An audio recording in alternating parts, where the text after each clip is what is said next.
There are some things in the National Hockey League that are painfully underutilized.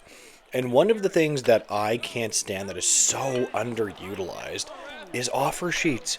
Now, I kind of understand why offer sheets might be a little bit unutilized, and you have to understand the relationship between general managers, right? Like that's probably a lot of people don't understand that. That's probably the number one reason why they actually aren't, because there's only 30 some odd of them, and they have to get along. And you can make the argument that if you piss off a lot of them, that they might not want to trade with you. Like, hey, you don't mess with my player and I won't mess with yours. I personally think that's stupid, because I think that even if you're pissed off with the GM, you can deal with him if the trade makes sense. Like, for example, Edmonton and St. Louis, maybe they might trade a lot less now or something like that. But at the end of the day, if your team has a point to be made with Edmonton and there's a good trade to make there, or St. Louis, why wouldn't you do it? That's my take on it anyway. That I think that the NHL can be a little bit boring, and a lot of the people or general managers are a little bit old school. Even if we're getting a little bit more modern, they tend to be a little bit more old school, if you understand what I mean. Now, when it comes to Edmonton, I remember they got absolutely jacked in Dylan Holloway and Broberg, who, by the way, have just been unbelievable in St. Louis. Like, really, really quite good. And now we have more information from insiders that have written articles saying that 2025 may be the year of offer sheets. Now, I know you might be rolling your eyes at this. You might be saying, they say that every year. But there's a lot of RFAs, and offer sheets happened last year, and they were relatively prominent offer sheets, at least I think. I really like Dylan Holloway. I think he's a pretty damn good player, and Broberg. So I would not discount this just yet.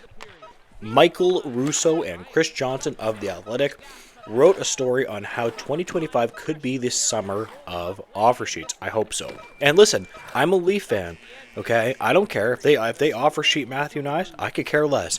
I love the drama. I'm really interested to see what happens there as well. They don't come around very often, because plenty of excitement when they do. From the Carolina Hurricanes and Montreal Canadiens going back and forth with Sebastian Aho and Kotkaniemi. Do you remember that one? To the Blues, getting both Dylan Holloway and Philip Broberg at the Edmonton Oilers. Fans all around love to see them. Please drop it in the comments, guys. Are you not happy to see an offer sheet? I friggin' love when they happen, because there's like a set amount of time that the team has to respond to them, right?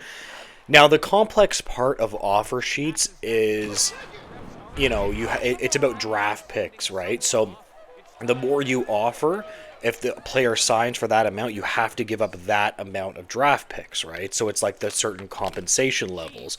And not all players have enough teams, have enough to compensate as well, right? The article continues with what I was saying. The draft compensation is the tricky part of an offer sheet. There are different thresholds that require a significant amount of draft picks to be traded, which has to be the team's own draft picks in the next draft. That's where it becomes complex. That's what I was talking about. And it can be costly. Not only that, but the contract likely needs to be above the market value for what the player is truly worth, or the team that owns the rights for the player can simply match. That is fair, right? Now, there are situations when we talk about offer sheets where one team is in a terrible cap crunch and cap position. Just a terrible position.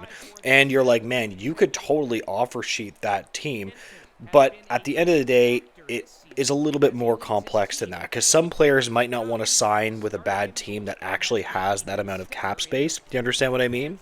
Now, where this is heading back to the Oilers this season is that they write that Evan Bouchard is probably going to be top on that list. They name Matthew Knies and Evan Bouchard as the two players that are more likely than anybody to get offer sheeted, and it makes a ton of sense. The Oilers and a lot of teams that are competitive are going to be in some type of cap issues, even if the cap is going up, depending on what they do in free agency. A lot of teams mismanage their cap to a degree, and they don't plan ahead for things like this. Again, I am incredibly interested to see what Evan Bouchard gets. I personally did a video on him not that long ago. I think he's worth $9 million. That's where my value would be. Now, to be fair, he's going to say, hey, hold on, the cap is going up to $113 million. So you're probably going to have to look at that for, and say, oh boy, we might have to pay him more. Because the cap is going up, you have to look at it that other teams might be able to say, hey, we'll give him more, and they probably could get away with it. So then do the Edmonton Oilers want to match? The article continues, with the salary cap rising and a very successful work done by the Blues, Russo and Johnson spoke with the league executives and others the increased chance of offer sheets this offseason.